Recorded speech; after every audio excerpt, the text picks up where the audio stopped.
Invest in San Antonio can be challenging, especially if you are a long distance real estate investor. Getting a real time view of the market is tough without having boots on the ground.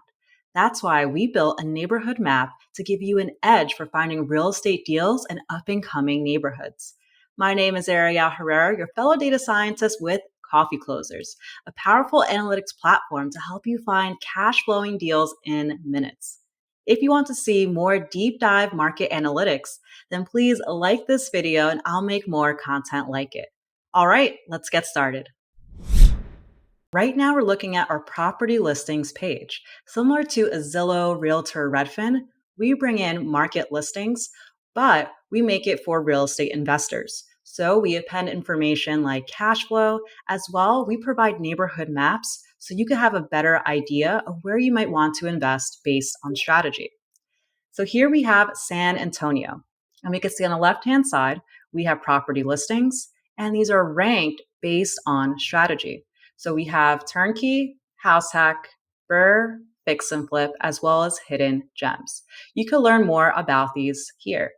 But for this purpose, you want to find the best neighborhood to invest in. So where is that?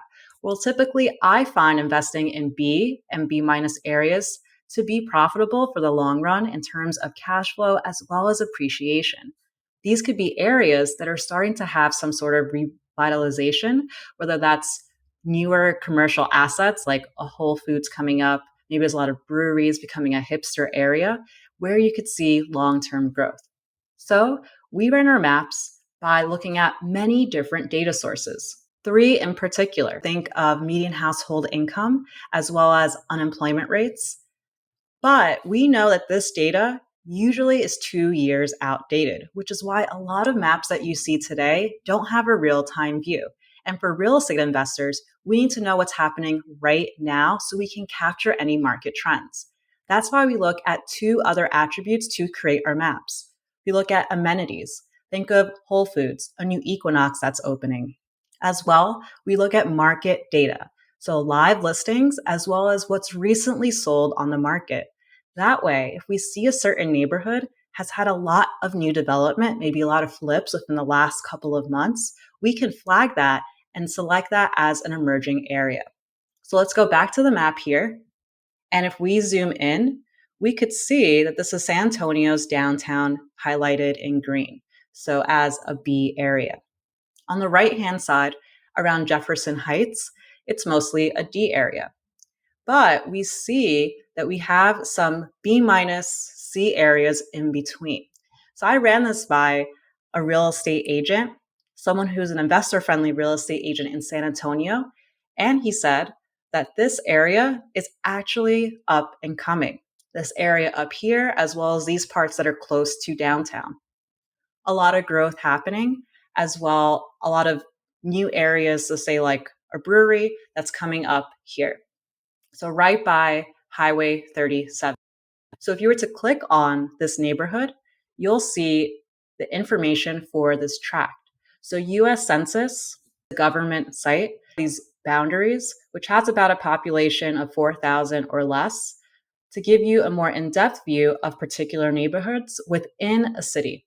So here we have this neighborhood here, a census tract that's rated B minus, the population of about 4,000. Median household income is about 9% below average.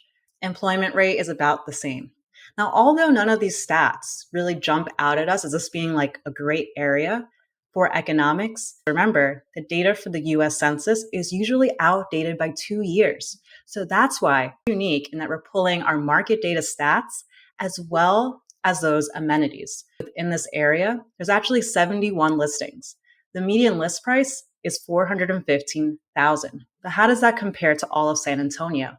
We also built this free app so that you could actually analyze what's going on in a market in real time. As of today, at the average list price for San Antonio properties is $325K. If we go back to our map, that this area actually has a higher median list price by a fair amount, likely because this is becoming a more desirable area, thus prices have risen, which is really unique in that we're able to capture this data. At some investment metrics, median cash on cash is about negative 15%. Is there any room here to tap in for a cash flowing property? Well, if we go back to our analytics and if we look at cash flow for San Antonio, the median cash on cash return is about negative 11%. But there are still some cash flowing deals to be had. And if we look at our map, this particular area is within zip code 78202. So if we look at 78202, we could see that there are actually, for all of this zip code, not just the tract, there are 13 properties that actually meet the 1% rule. So we may want to explore these even further. How do we find these? Well, with Coffee Closers, we actually rank properties based on return on investment, the neighborhood, how good it is for your strategy. So instead of scouring through 7,000 listings, you can quickly see the best properties based on your preference. Get started today with a 7-day free trial. Explore San Antonio and 49 other cities for free for 7 days. If you have any questions, please book a demo below. Thanks.